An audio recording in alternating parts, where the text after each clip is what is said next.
Pues ya estamos 9 personas, son 4 y 5, entonces si les parece vamos a iniciar.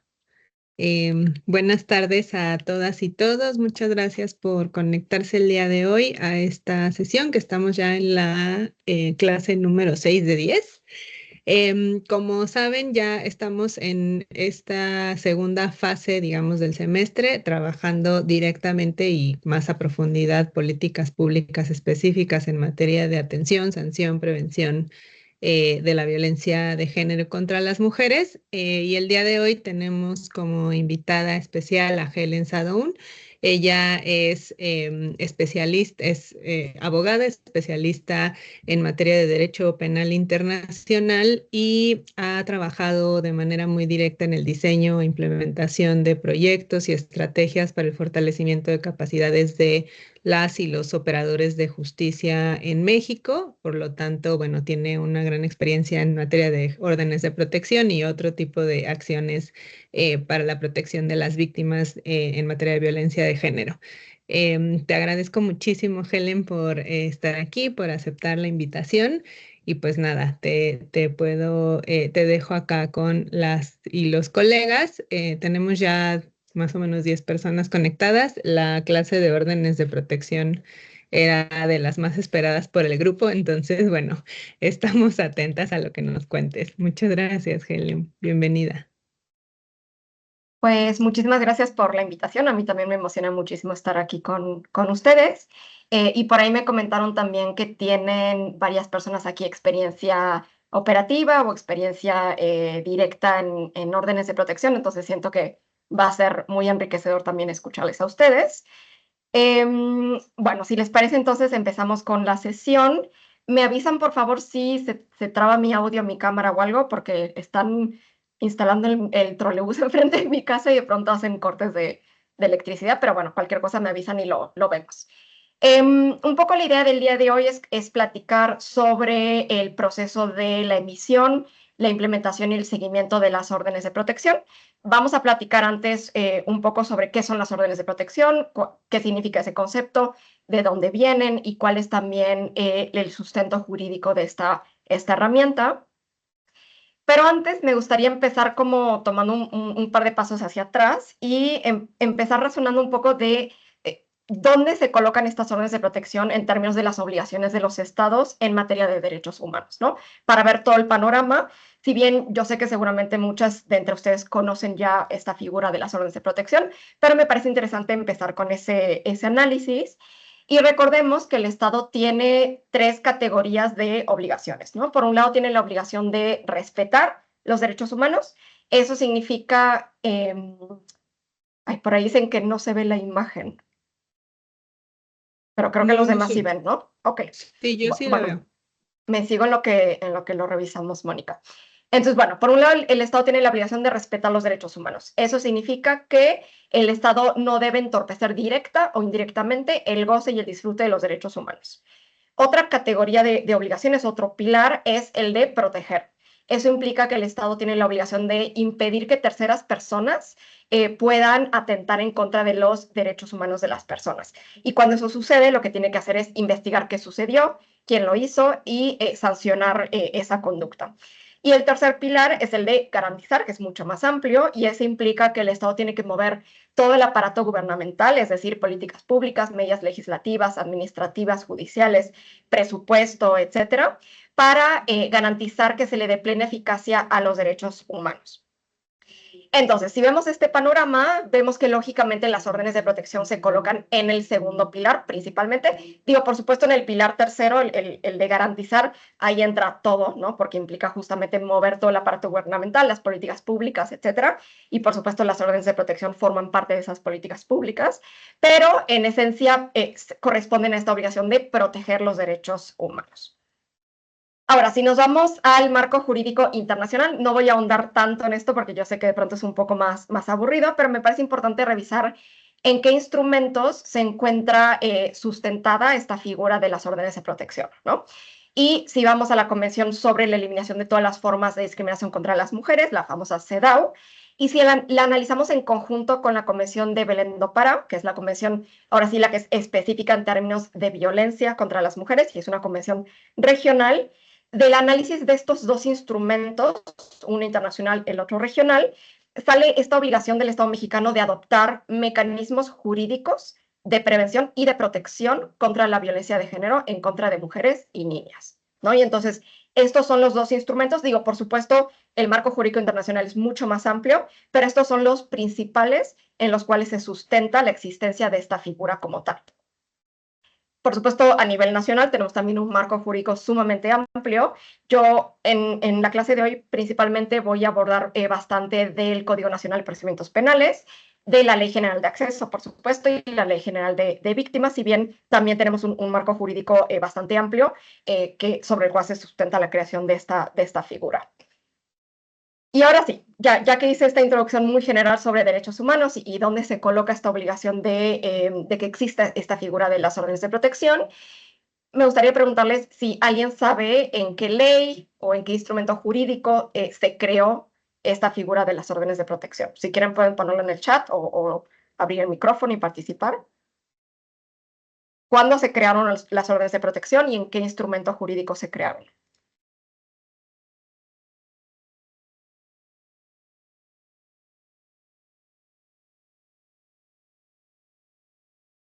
Quien se anime, aunque tengan una idea muy clara o no tan clara, no pasa nada, pero quien se anime a darnos ahí una pista. En el 137 del Código Penal. Ok, me encantó tu respuesta. No es correcta, pero nos va a permitir analizar varios puntos más adelante. Y tienes toda la razón, en el 137 se establecen las medidas de protección. Entonces, en realidad no estabas equivocada porque ahora vamos a ver cómo justo cuál es la relación entre medidas de protección y órdenes de protección. Pero en estricto sentido, las órdenes de protección, que son específicas de casos de violencia de género en contra de mujeres y niñas, por ahí nos dicen María del Rayo y María del Carmen, que están establecidas justamente en la Ley General de Acceso. Pero no te preocupes, Karina, porque justo vamos a abordar eso, ¿no? ¿Cuáles son esas diferencias? Y qué bueno que tienes muy presente dónde están previstas las medidas de protección. Entonces, justamente las órdenes de protección se crearon por ahí por 2007, cuando se aprobó la Ley General de Acceso de las Mujeres a una Vida Libre de Violencia. Hoy en día sufrió bastantes reformas el apartado específico de las órdenes de protección, pero se creó en ese entonces, en el 2007. Y si nos vamos a la definición más básica de qué son las órdenes de protección, son un recurso jurídico para proteger a mujeres y niñas en situación de violencia.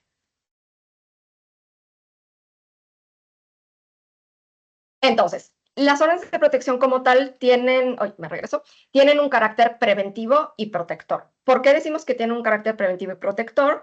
Porque en primer lugar, lo que buscan las órdenes de protección es hacer cesar la manifestación de la violencia que está ocurriendo en ese momento, ¿no? Eso es, digamos, como el objetivo más claro que tenemos cuando pensamos en las órdenes de protección, ¿no?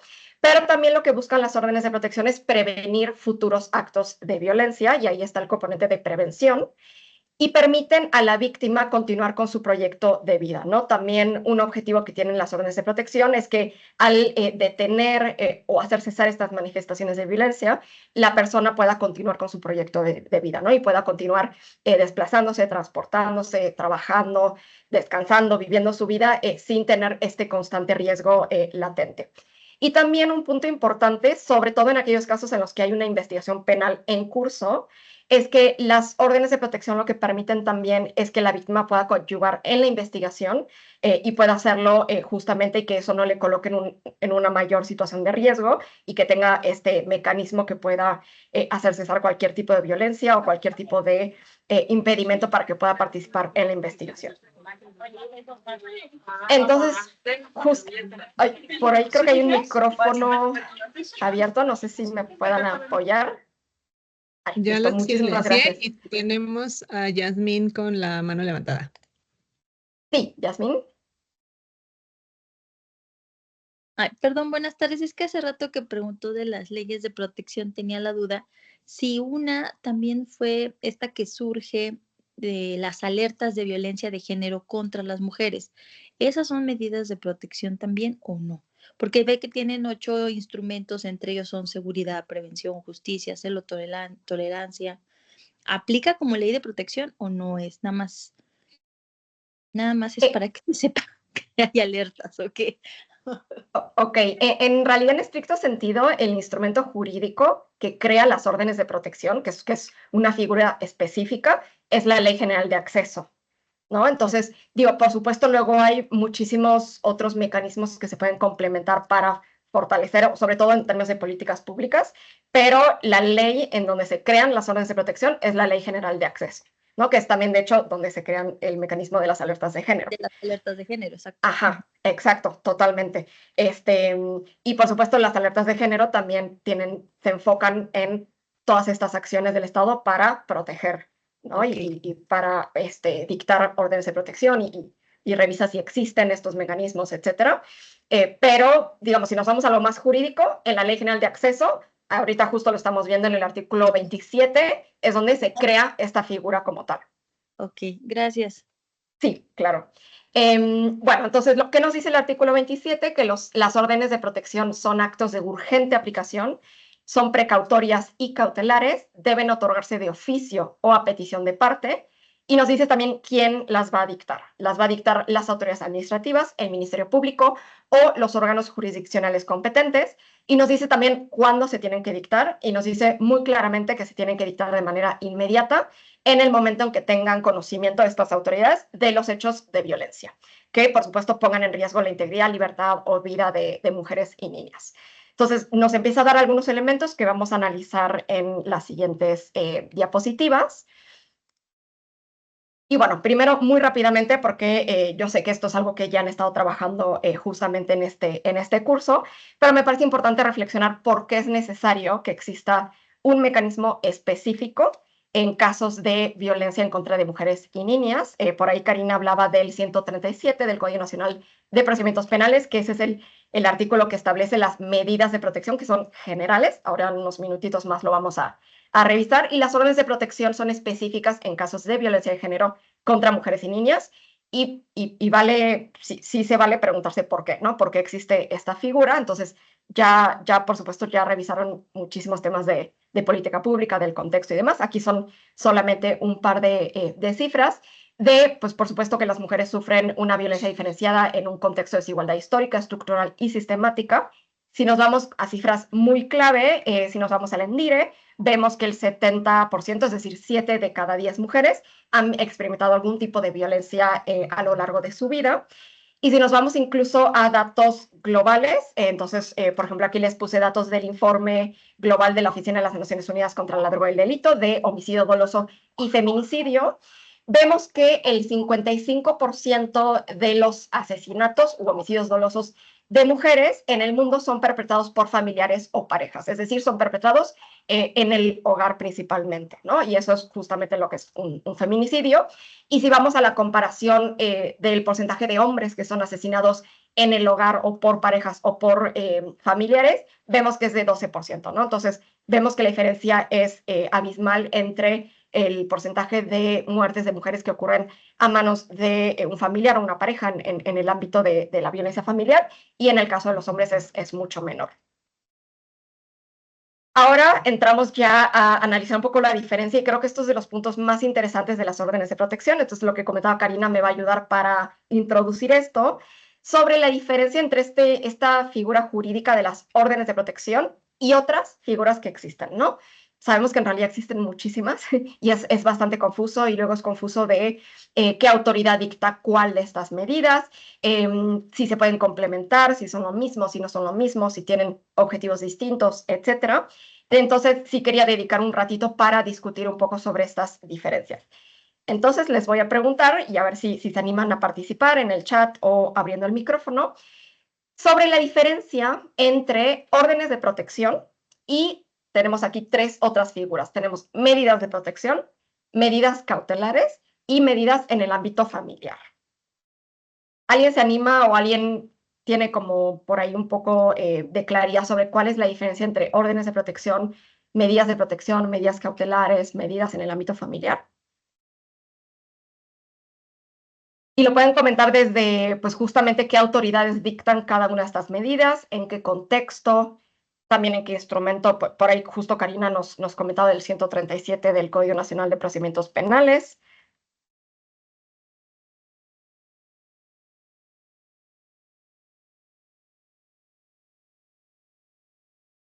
A ver si alguien se anima. Y no importa si no lo tienen así totalmente claro, porque justo la idea es que vayamos discutiendo e identificando estas diferencias. Y en la práctica las autoridades tampoco lo tienen claro, ¿no? Como que realmente sí es un mundo muy complejo de distintas medidas que existen de protección. ¿Sí? Las cautelares son las que emite el juez cuando existe un delito y se pueda sustraer de la justicia, por ejemplo, algún delito grave como secuestro, homicidio y que necesite orden, esta medida cautelar, que sería la prisión preventiva, me imagino, o más o menos así. Totalmente. Sí, Y sí. la medida de protección es la que se dicta, bueno, son las que ubico más, que son a favor de la violencia de género, de restricción, de alejamiento, de retirar al agresor del domicilio y estas. Y la familiar, pues las relaciono en la misma que las de protección, ahí no encuentran la diferencia. Ok, no, pero súper bien, ya nos diste varios elementos bien interesantes que nos van a ayudar ahora a ir viendo las diferencias. A ver, por ahí, Mónica. Hola, buenas tardes a todos. Las medidas de protección, bueno, son las que comenta la compañera Karina. Yo alguna vez tuve notifiqué una medida familiar, que es la que dicta un juez. Franco, mañana bien, porque la orden de aprehensión que metió el fin de semana. ¿De ayer? ¿Cuándo lo hizo? ¿De ayer? Sí. Perdón. No te Un juez. Y es para el bienestar de un familiar mientras exista un proceso judicial. Ok, perfecto. Sí, súper bien. También ahí vamos teniendo un par de elementos. Alfonso, que por ahí también tienes la mano levantada. Sí, hola, buenas tardes. Bueno, yo entiendo que las medidas cautelares se dictan dentro de procedimientos judiciales. Finalidad de lograr el desarrollo del procedimiento, o sea, son medidas para ir alcanzando la finalidad para la cual está señalado, a diferencia de la medida de protección que puede ser dictada por cualquier autoridad dentro del ámbito de su competencia, no necesariamente una autoridad judicial. Creo que esa sería la diferencia sustancial. Ok, muy bien. ¿Alguien más quiere participar o ya quieren que revelemos la diferencia? Creo que por ahí ya tenemos varios elementos muy atinados. Las medidas de protección están previstas justo en el 137 del Código Nacional de Procedimientos Penales, es lo que nos contaba Karina en un inicio. Estas las puede emitir el Ministerio Público y el objetivo que tienen es garantizar la protección de la víctima y el desarrollo de una investigación. En realidad, las medidas de protección no son específicas de un delito en particular, es decir, no son específicas de la violencia de género. De hecho, las que sí son específicas de la violencia de género son las órdenes de protección. Es súper confuso que se llame casi igual. Las medidas de protección aplican a cualquier delito, están previstas en el Código Nacional, de hecho, ¿no? Entonces puede ser, como decía Karina, ¿no? Puede ser secuestro, puede ser robo, puede ser extorsión. Y como decía, las dicta únicamente el Ministerio Público y están sujetas a un procedimiento penal, es decir, tiene que haber un acuerdo de inicio de la investigación o tiene que haber una denuncia que alguien haya hecho sobre una conducta delictiva. Entonces sí están insertas en un procedimiento penal. Ahora, las medidas cautelares, 155 del Código Nacional de Procedimientos Penales, estas son las que emite, por ahí creo que Alfonso lo comentaba y creo que Mónica también, las emite el juez de control, ¿no? Entonces ya es cuando llegamos a la audiencia inicial, ¿no? Entonces, medidas de protección antes incluso de la audiencia inicial, las medidas cautelares las tiene que emitir el juez de control en el marco de la audiencia inicial. El objetivo de las medidas cautelares es garantizar la protección de la víctima, el desarrollo de la investigación, la presencia de la persona imputada en el juicio y evitar la obstaculización del proceso. Y por ahí decían, justo alguien mencionó la prisión preventiva. La prisión preventiva es un tipo de medida cautelar justamente, que solamente se puede dictar cuando ya estamos en audiencia inicial. No se puede dictar antes, a diferencia de las medidas de protección que dicta el Ministerio Público desde que la persona va a denunciar una conducta delictiva, por ejemplo, o que se inicia una carpeta de investigación. Y finalmente tenemos las medidas en el ámbito familiar. Por ahí Mónica nos daba algunos elementos bien atinados, y es que estas medidas las emite un juzgado familiar. Son medidas provisionales que lo que buscan es proteger a miembros de la familia cuando se advierte una situación de violencia, pero en el marco de un proceso familiar. No pueden haber medidas en el ámbito familiar si no existe un procedimiento familiar. Entonces, estos tres tipos distintos de figuras jurídicas para la protección de las personas ante situaciones de riesgo o para también preservar la conducción de un proceso penal son distintas a las órdenes de protección. Y de hecho, también existen otras, ya no las puse aquí, pero también existen medidas cautelares que pueden emitir las comisiones estatales, la Comisión Nacional y las comisiones estatales de derechos humanos.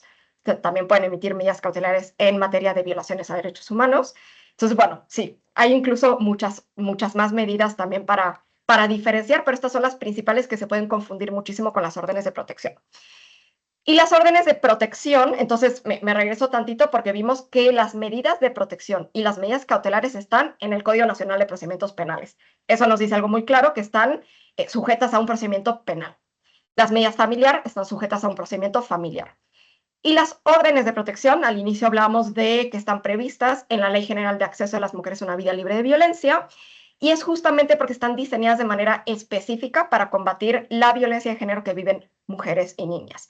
Esta figura, las órdenes de protección, tienen un objetivo muy claro y más que un objetivo claro, surgen para atender una situación de riesgo muy específica, que es justamente la violencia de género, y entonces están diseñadas para responder a un patrón específico de violencia que afecta de manera diferenciada a mujeres y a niñas, ¿no? Este contexto que platicamos de violencia histórica, estructural y sistemática en contra de niñas y mujeres, a diferencia de las medidas de protección que, como les decía, son genéricas, o bueno, no genéricas, más bien son generales para los delitos, ¿no? Entonces, secuestro, robo, extorsión, el delito que sea, puede dar lugar a la emisión de medidas de protección cuando la víctima de un delito lo requiera. En el caso de las órdenes de protección, son específicas de la violencia de género que viven mujeres y niñas. Y un punto bien importante, y esto es sumamente importante porque en el proceso de emisión de las órdenes de protección se suele confundir mucho, es que no están supeditadas a un proceso penal, civil o administrativo. Son autónomas, digamos. No tiene que haber una investigación penal en curso para que se puedan emitir órdenes de protección. Y ese es un punto bien importante y es un punto que diferencia las órdenes de protección de las medidas de protección y de las medidas cautelares, por supuesto, que ahí ya estamos en una audiencia inicial. Entonces, bueno, a lo mejor es un poco más fácil diferenciarlo, pero con las medidas de protección suele haber muchísima confusión. Justamente en ese punto es donde podemos identificar la diferencia. Ahora, si nos enfocamos en las órdenes de protección que están previstas en la Ley General de Acceso, ¿alguien sabe qué tipos de órdenes de protección existen? ¿Como qué categorías o qué tipos de órdenes se puede clasificar, digamos, el catálogo de órdenes de protección que nos propone la ley? Sí, están divididas en administrativas y jurisdiccionales. Súper bien, justo. Y aquí les puse porque de pronto, no sé ustedes, pero creo que muchas personas nos quedamos con la clasificación anterior en la cabeza porque pues era como una clasificación que se utilizaba muchísimo, ¿no? Esta clasificación de emergencia, preventivas y de naturaleza civil, pero como dice Alfonso muy correctamente, actualmente, después de una reforma de 2021, se dividen en administrativas y de naturaleza, jurisdiccional, ¿no? Entonces son las dos categorías de órdenes de protección que vamos a poder dictar o emitir en el marco de una situación de violencia en contra de mujeres y niñas. Y aquí les quise poner un poco cuál es ese catálogo de órdenes de protección en estas categorías, ¿no? Entonces acá estamos viendo las de protección administrativas. Las administrativas son las que puede dictar el Ministerio Público o cualquier autoridad administrativa, ¿no? Y están previstas justamente en la Ley General de Acceso. Ahí está el listado, entonces pueden ir a revisar justamente el artículo 34 de la Ley General de Acceso y ahí van a observar el listado de este catálogo de órdenes de protección. En el caso de las administrativas, pueden ir desde custodia personal y o domiciliaria, y eso involucra a la policía de investigación o seguridad pública, por ejemplo, pero también puede involucrar alojamiento temporal en espacios seguros, proporcionar recursos económicos para que la persona que requiere la beneficiaria de las órdenes de protección pueda garantizar su transporte, sus alimentos, su seguridad, etcétera. Puede involucrar también el traslado de las víctimas, por ejemplo, a realizar diligencias, a interponer una denuncia o a acudir a una entrevista, etcétera. Entonces, si se fijan, es bastante amplio este catálogo, ¿no? Y si se fijan también, incluye, por supuesto, ciertas órdenes de protección como la protección policial permanente a la mujer, niña, así como a su familia también, el reingreso de la víctima al domicilio, facilitar la reubicación de domicilio, etcétera. También atención, canalizarla para que reciba atención médica, y eso es bien importante, por ejemplo, en casos de violencia sexual. Entonces, si vemos este panorama, vemos que en realidad las órdenes de protección administrativas no se limitan a la protección policial, ¿no? En realidad tenemos muchísimas otras opciones de tipo de medidas que se pueden implementar en estos casos. Y algo importante que establece también la Ley General de Acceso es que si bien tenemos estas opciones previstas en la ley, pueden ser ampliadas o modificadas por la autoridad administrativa o por el Ministerio Público. Y eso es un punto importante porque es posible combinar varias medidas, es posible modificar una medida en específico, es decir, no nos tenemos que quedar únicamente con lo que está previsto en la ley.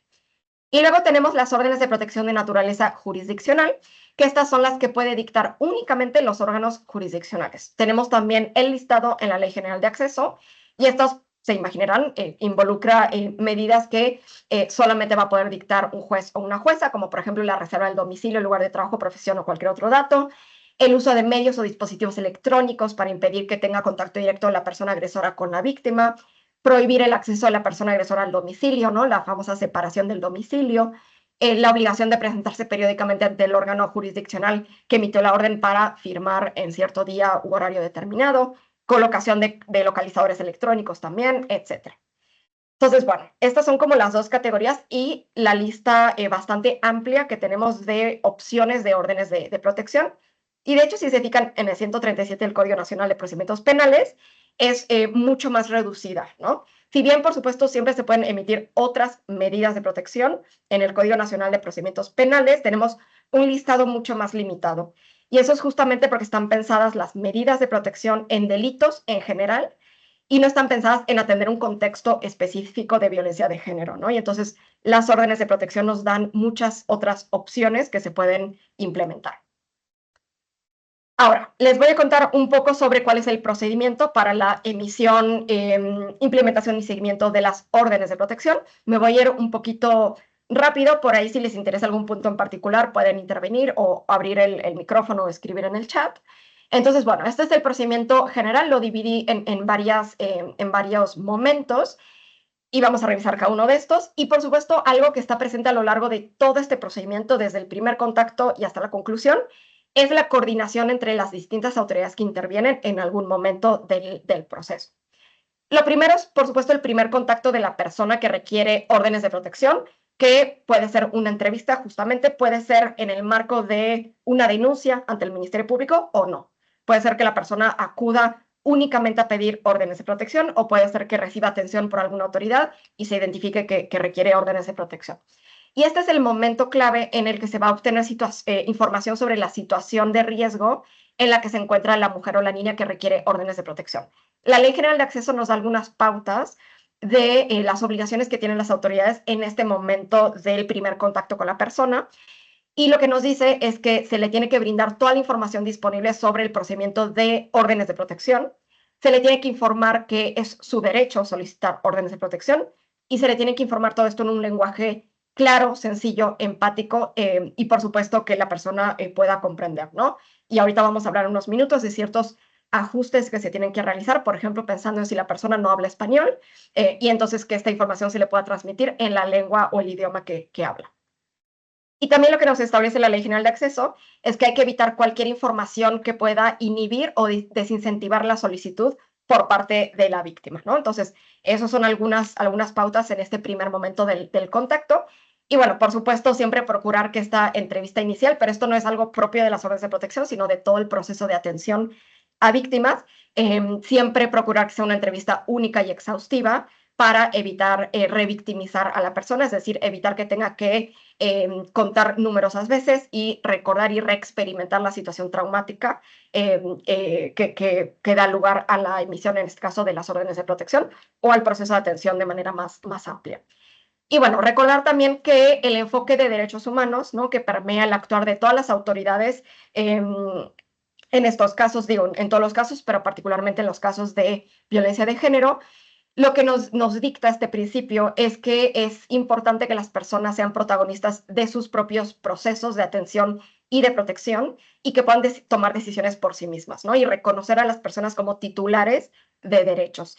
Y aquí es donde es bien importante, y esto lo comento porque en la práctica hay muchísimas áreas de oportunidad en ese momento, ¿no?, en el que se toma la decisión sobre una orden de protección sin necesariamente hacer decidirlo con la persona, ¿no?, y hacer que la persona sea protagonista de esa decisión y que se tome en cuenta lo que la persona considera que se ajusta a su situación, ¿no? Y entonces sí es importante pasar de un panorama en el que la autoridad decide cuál es la orden de protección y le entrega el oficio a la persona, a un panorama en el que se determina eso de manera conjunta con la persona, ¿no? Y bueno, algunos puntos importantes de este primer momento, el primer contacto: por supuesto, brindar atención médica en caso de que lo requiera, primeros auxilios psicológicos, que esté todo este procedimiento de la entrevista libre de estereotipos de género y que se realicen ciertos ajustes al procedimiento.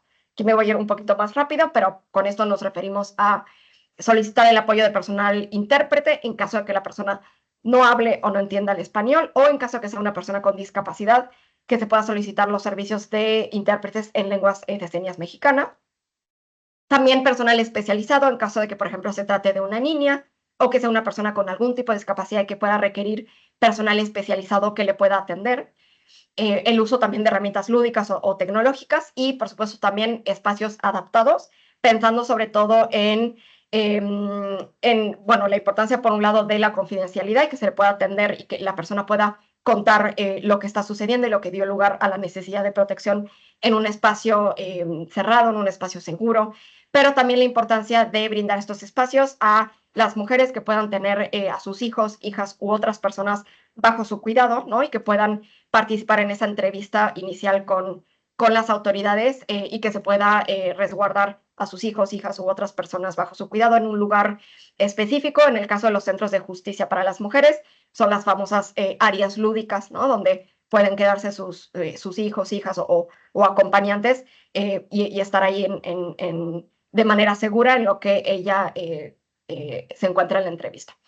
Algunos criterios importantes para la emisión de las órdenes de protección es algo que ya mencioné en el inicio de la presentación, y es no condicionar el acceso a las órdenes de protección y justamente que no pueden estar condicionadas a una denuncia penal. Entonces, si una mujer o una niña solicita una orden de protección, no es relevante preguntarle si ya interpuso una denuncia, más que para analizar el riesgo en el que se puede encontrar, ¿no? Pero no es necesario solicitarle una denuncia penal para poder dictar órdenes de protección. Como les decía, las órdenes de protección son autónomas de un proceso penal como tal. Y esto está establecido en la Ley General de Acceso, ¿no? Entonces, si quieren tener el sustento jurídico, está establecido literal en la ley.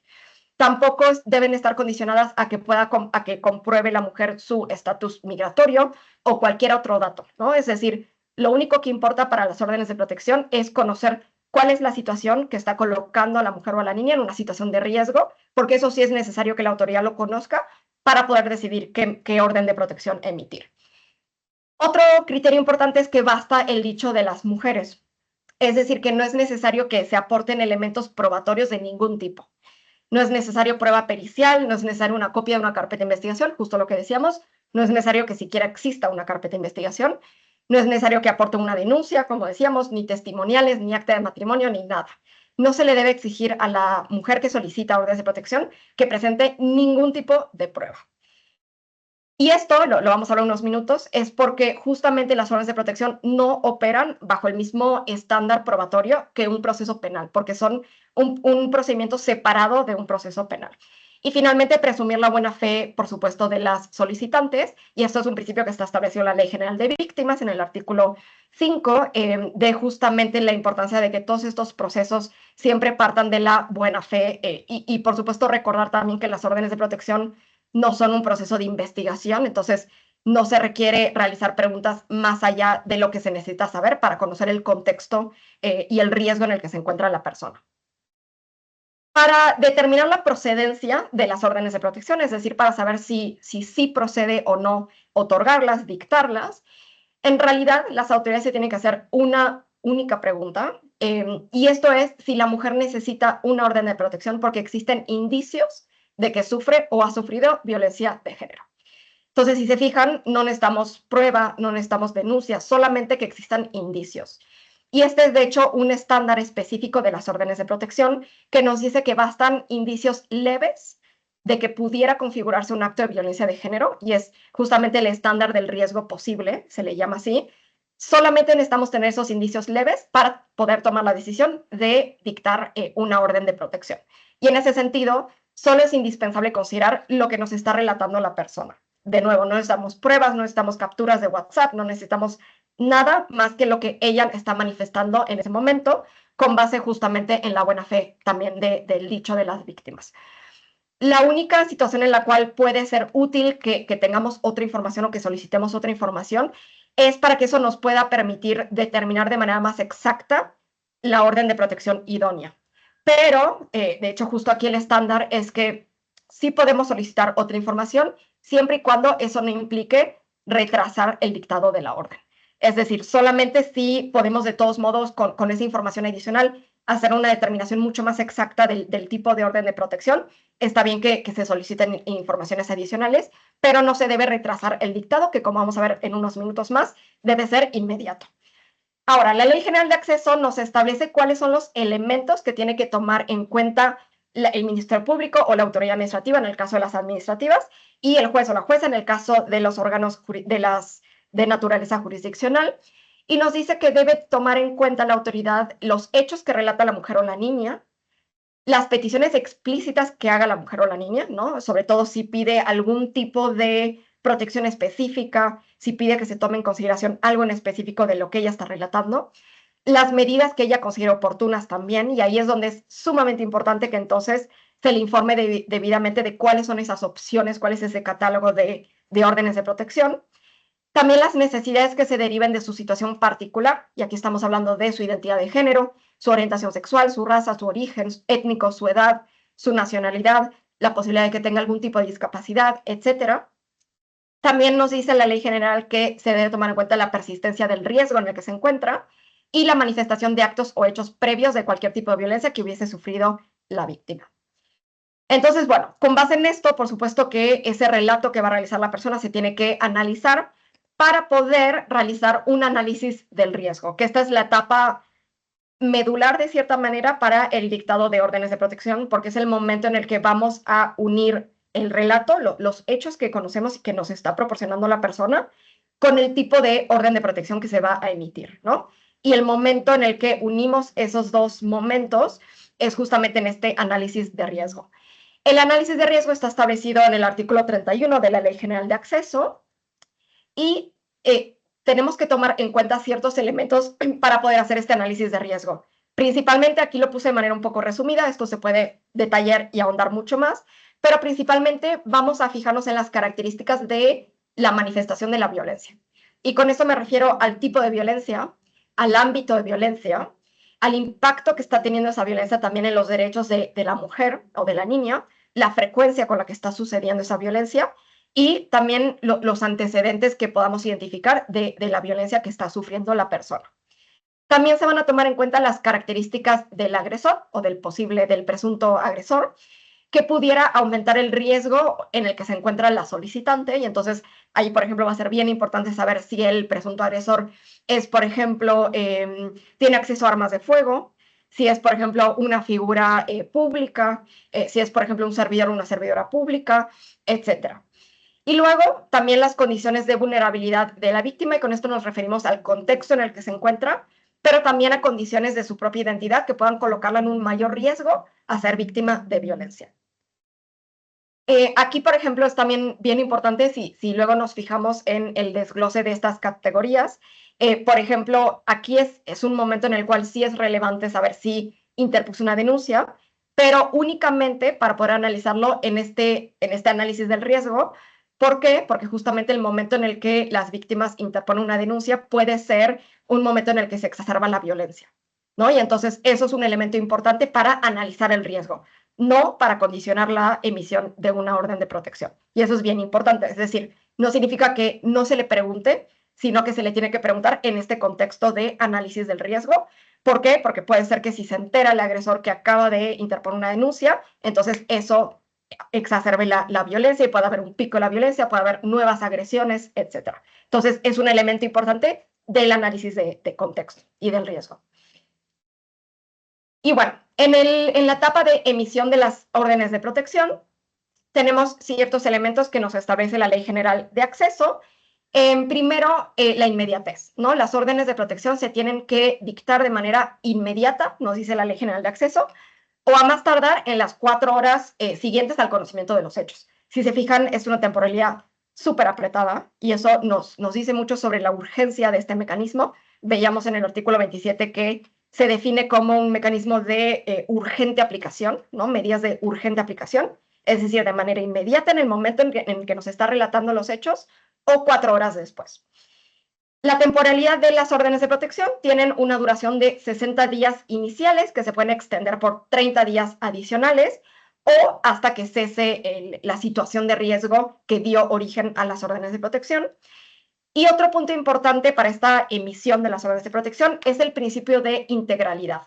Y esto implica que en la tramitación de una orden de protección podemos incluir varias órdenes de protección, ¿no? Entonces, en un mismo oficio, por decirlo de manera mucho más específica, en un mismo oficio podemos incluir varias de estas opciones de órdenes de protección que vimos que establece la Ley General de Acceso, ¿no? Entonces, por ejemplo, traslado, apoyo económico, pero también separación del domicilio y también, ¿no? Entonces podemos justamente unir varias órdenes de protección en un mismo acto procesal. Y ese es el principio de integralidad. Y también el consentimiento, y es que se debe contar con el consentimiento de la solicitante para la emisión de las órdenes de protección. Bueno, algunos puntos importantes es, por supuesto, la perspectiva de género, perspectiva de interculturalidad y la accesibilidad en términos de las órdenes de protección. Entonces, ya hablamos de la importancia de escuchar a las mujeres e identificar sus necesidades, presumir también su buena fe y que este procedimiento de la emisión de las órdenes de protección esté libre de estereotipos de género y que se base todo en el dicho de la mujer, ¿no? En lo que ella está contando, en los hechos, que no se requiere que se comprueben, ni se requiere realizar un interrogatorio para saber si está o no diciendo la verdad. En términos de interculturalidad, es bien importante que las órdenes de protección se ajusten a la cosmovisión y al contexto cultural de la persona también. Y vamos a hablar unos minutos de qué pasa cuando, por ejemplo, la persona reside dentro de una comunidad indígena donde las fuerzas de seguridad quizás no pueden ingresar y cómo pueden, qué tipo de decisiones puede tomar la autoridad para poder ejecutar una orden de protección en ese contexto. Y bueno, por supuesto, los ajustes procesales que también platicamos hace unos minutos, de explicarle y que incluso la emisión misma de las órdenes de protección se realice en el lenguaje que la persona pueda comprender, tomando en cuenta también las diversidades en términos de discapacidad y de lenguas indígenas con las que nos podemos enfrentar. Y bueno, les quería platicar un poco sobre el plan de seguridad, pero creo que me voy a ir un poco más rápido porque no tenemos mucho tiempo. Si no, terminando me regreso tantito. En términos de la emisión de las órdenes de protección, bueno, es un procedimiento que en realidad bastante, digamos, sencillo de la emisión, del envío de un oficio con las órdenes de protección a la autoridad implementadora, la recepción por parte de esa autoridad. Y algo que sí establece la Ley General de Acceso es que se tienen que establecer lineamientos básicos para que se puedan implementar esas órdenes de protección. Y estos lineamientos básicos, nos dice la ley, se tienen que acordar de manera conjunta entre quien emite las órdenes de protección, por ejemplo, el Ministerio Público, y quien las tiene que implementar. Y eso es bastante complejo en la práctica, ¿no? Y eso hay todavía muchísimas áreas de oportunidad para lograr que haya ese diálogo entre ambas autoridades para establecer y definir esos lineamientos básicos para su implementación. En términos de la implementación de las órdenes de protección, dependiendo del tipo de orden de protección, va a definirse la autoridad que las va a implementar, ¿no? Y aquí lo importante es que no solamente las órdenes de protección van a ser de carácter policial, es decir, no solamente van a ser patrullaje preventivo, visitas domiciliarias, sino que, como vimos en el catálogo, son mucho más amplias las órdenes de protección que si las comparamos, por ejemplo, con las medidas de protección del Código Nacional de Procedimientos Penales. Y bueno, en términos de aquellas que sí son de carácter policial, en términos, por ejemplo, de la visita domiciliaria o el patrullaje preventivo, aquí lo importante es que cuando el personal de seguridad pública recibe ese oficio con las órdenes de protección, corrobore que la información esté completa, ¿no? Me ha tocado trabajar bastante con seguridad pública, justamente en implementación de medidas de protección y medidas cautelares y órdenes de protección. Y una de las áreas de oportunidad siempre es que falta información, ¿no? Entonces, es una orden de protección que hay que implementarse, pero no está a la dirección de la persona, ¿no? O no hay datos suficientes. Entonces, eso es, digamos, la primera acción que se tiene que realizar, corroborar que todos los datos estén disponibles y en caso de que no, comunicarse con la autoridad que emitió las órdenes de protección. Y aquí les puse algunas pautas justamente para aquellas situaciones en las que estamos emitiendo una orden de protección de carácter policial, que implica, por ejemplo, el patrullaje preventivo o visita domiciliaria. La persona reside dentro de una comunidad indígena a la cual la seguridad pública no puede ingresar fácilmente. Y esto, por supuesto, siempre y cuando esta orden de protección policial no esté colocando a la persona en una situación de mayor riesgo, ¿no? Entonces, por ejemplo, si el agresor se encuentra en la misma comunidad, estas pautas probablemente no apliquen, ¿no? Esto aplica únicamente en casos en los cuales ingresar a la comunidad no coloca a la víctima en una situación de mayor riesgo. Y entonces, pues justamente algunas pautas es solicitar el permiso a las autoridades indígenas para poder ingresar. Y ahí la importancia de que las autoridades también busquen algunas maneras de colaborar con instancias que pueden fungir como enlaces con las comunidades indígenas. Y esto lo menciono porque es un área de oportunidad inmensa que se menciona todo el tiempo por parte de seguridad pública al momento de implementar órdenes de protección, ¿no? Siempre se encuentra con este problema de tengo esta orden de protección que me llevo, que es visita domiciliaria, por ejemplo, pero la persona reside dentro de esa comunidad y yo no puedo ingresar, no me dejan ingresar, ¿no? Entonces, bueno, algunas pautas que serían como recomendaciones directas para las autoridades de seguridad pública de cómo lograr ese ingreso.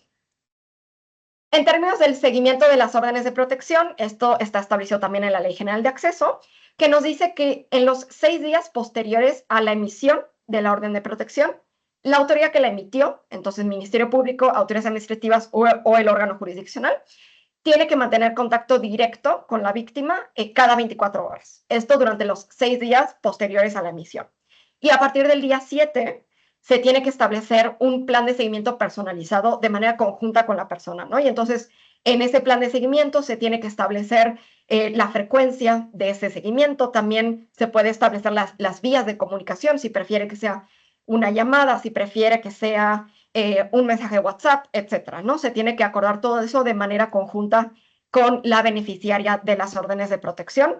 Y ese plan de seguimiento personalizado va a estar muy apegado también al tipo de riesgo en el que se encuentra, al contexto en el que se encuentra y a todos los otros elementos que nos sirvieron para determinar el tipo de orden de protección a emitir. En términos del seguimiento también de las órdenes de protección y aquí más que nada de la relación entre la autoridad emisora y la autoridad implementadora, lo importante es comunicarse directamente con la autoridad, justamente lo que les comentaba, para que puedan acordar estos lineamientos de implementación. Y esto implica una comunicación directa entre quien emitió y quien va a implementar. Y también por parte de quien emitió las órdenes de protección, es sumamente importante que le soliciten a las autoridades implementadoras que le informen sobre cómo se está implementando la orden de protección, ¿no? Y que esto pueda realizarse a través de la elaboración de reportes, por ejemplo, bitácoras, dependiendo también del tipo de orden de protección. Y aquí algo bien importante, y esto se aplica muchísimo en los casos en los cuales la orden de protección es de naturaleza policial, y entonces quien las implementa son las autoridades de seguridad pública. Lo que es bien importante es también que se puedan acordar ciertos elementos mínimos en esa bitácora o en ese reporte en el que se va a registrar cuántas veces se está implementando la orden de protección y qué sucedió y etcétera. Y aquí lo que es bien importante en términos de las órdenes de protección policiales es evitar el sin novedad, ¿no? Entonces, evitar colocar algún tipo de actualización que no nos dé mayor información sobre cómo se está implementando la orden de protección y si hay algún tipo de información que dio, por ejemplo, la víctima al momento de tener ese contacto con la persona. Y también lo que es bien importante en este seguimiento es que la autoridad que las está implementando justo brinde más detalles y que pueda brindar, por ejemplo, algún tipo de probatorio sobre la implementación y la forma en la que se están implementando esas órdenes de protección. Entonces, por ejemplo, si la orden de protección son visitas domiciliarias, que pueda, bueno, normalmente de hecho le piden a la persona que firme, ¿no? Y que se pueda tomar una foto de la persona firmando, quizás no de su cara, pero de la mano firmando, o si es una llamada telefónica, que se pueda tomar una captura de que sí se hizo la llamada telefónica y que todo eso sirva de sustento para poder comprobar la forma en la cual se están implementando las órdenes de protección y si hay algún tipo de eventualidad en algún momento que se pueda detectar de manera rápida. Y bueno, también mantener comunicaciones periódicas entre quien implementa las órdenes de protección y quien las emitió. Y algo bien importante, que con esto ya termino la presentación, son los mecanismos de coordinación, ¿no? Y cómo la coordinación entre las autoridades siempre es un aspecto clave para la efectividad de todos los procesos de justicia, particularmente también de las órdenes de protección, ¿no? Y entonces esto que les comentaba de el diálogo directo entre quien emite y quien implementa órdenes de protección, ¿no? O si hace falta algún tipo de dato en el oficio que recibe la autoridad que va a implementar las órdenes de protección, que se pueda comunicar con el Ministerio Público, con la autoridad administrativa o con el órgano jurisdiccional que las emitió. Entonces, ese tipo de diálogo y comunicación y coordinación constante es también un elemento clave para que sean efectivas las órdenes de protección, justamente. Y entonces, bueno, como algunos elementos para fortalecer esta coordinación es justamente ciertos mecanismos existen luego en algunos estados de, por ejemplo, mesas de trabajo entre las autoridades, sobre todo cuando tienen casos complejos, ¿no? Y entonces sentarse en una mesa de trabajo para analizar cómo se pueden coordinar las autoridades para implementar las órdenes de protección. Contar también con un directorio y una persona enlace en las distintas instituciones. Eso puede facilitar y agilizar muchísimo la comunicación. Más allá de que, por supuesto, todo se tiene que enviar por oficio, bueno, no todo, pero las órdenes de protección sí se tienen que emitir por oficio, pero que pueda haber una llamada directa a la persona, ¿no? Y que se puedan solucionar ciertas situaciones con esa plática directa y que no tenga que ser todo por oficio. Y bueno, finalmente también lo que les comentaba de fortalecer la coordinación con autoridades indígenas en caso de que se tenga que implementar una orden de protección dentro de una comunidad y que más allá de que al momento de decidir la orden de protección se tenga que tomar eso en cuenta para ver si es factible o no la orden de protección que estamos sugiriendo, que se pueda fortalecer también esa coordinación al momento de implementar la orden de protección. Entonces, estos son como algunos elementos sobre la coordinación como tal.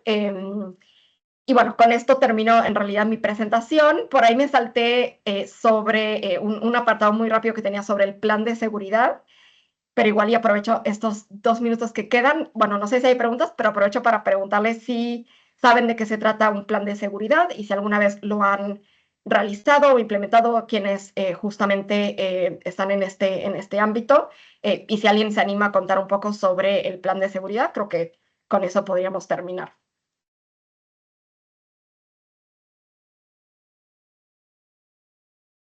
O aunque no lo hayan implementado, también si quieren contar de qué se trata un plan de seguridad en el contexto de las órdenes de protección.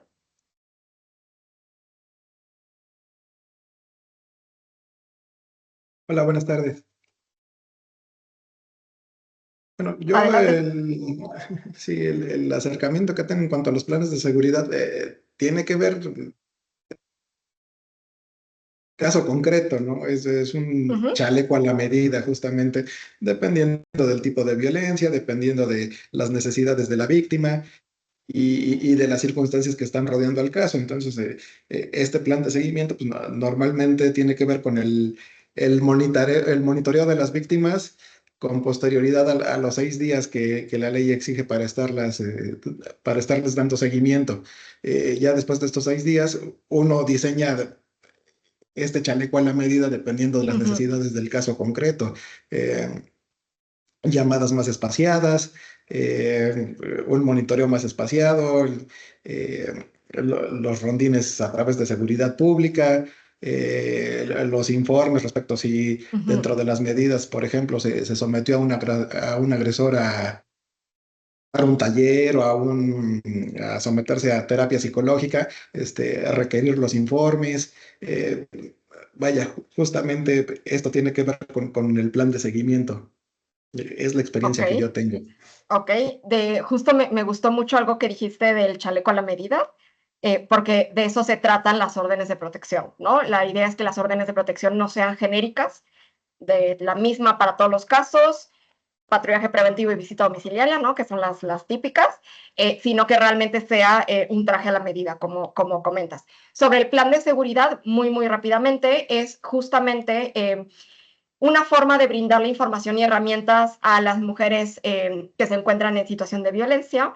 Se tienen que elaborar de manera conjunta con la víctima para identificar las opciones y los recursos disponibles que pueda tener para salir de manera rápida de una situación de emergencia, ¿no? Y el plan de seguridad en realidad lo que busca es ser complementario a las órdenes de protección. No se debe trasladar la responsabilidad de las autoridades de emitir órdenes de protección con este plan de seguridad, sino que es una herramienta para que pueda tener la víctima en lo que recibe el auxilio de la fuerza pública, por ejemplo, para que pueda salir muy rápidamente de su domicilio, para que pueda actuar de manera rápida. Y aquí les coloqué como algunos elementos que puede tener un plan de seguridad como tal, que es justamente contactos telefónicos, que tenga la documentación y copia de sus documentos en algún lugar, que tenga una mochila de emergencia con efectos personales, etcétera, ¿no? Entonces, son en realidad como algunas pautas o algunas pautas que puede construir la autoridad que emite las órdenes de protección en conjunto con la víctima para que lo pueda tener ella de manera complementaria a las órdenes de protección, ¿no? Por ahí veo una pregunta en el chat de Jessica Saucedo, que pregunta si no es necesaria una denuncia para obtener medidas de protección. No sé si Jessica por acá y nos quiera contar como un poco por dónde va su duda, porque te voy a contestar, pero no sé si te refieres a órdenes de protección o a medidas de protección.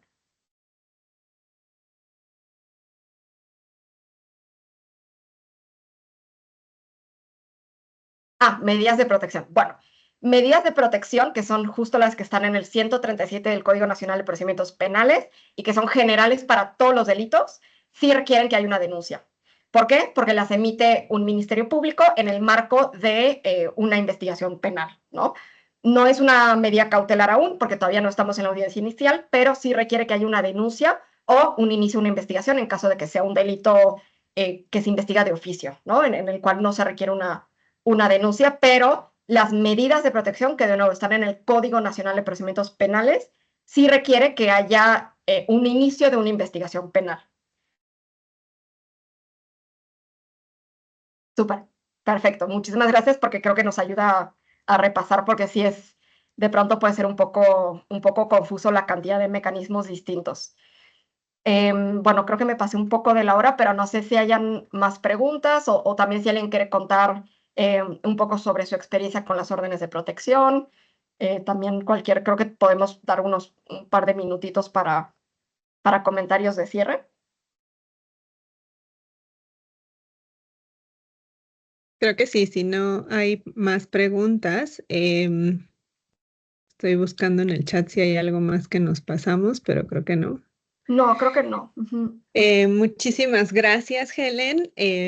Como te decía, este era uno de los temas que tenía como más interés por parte del grupo, pues justamente porque se pueden confundir las medidas y las órdenes de protección, pero sobre todo porque hay toda una pues discusión y áreas de oportunidad importantes cuando se implementan, ¿no? Las órdenes de protección ya directamente en el momento de atender un caso a una víctima. Entonces, bueno, te agradecemos muchísimo pues esta sesión, y si no hay más preguntas, compañeras, compañeros.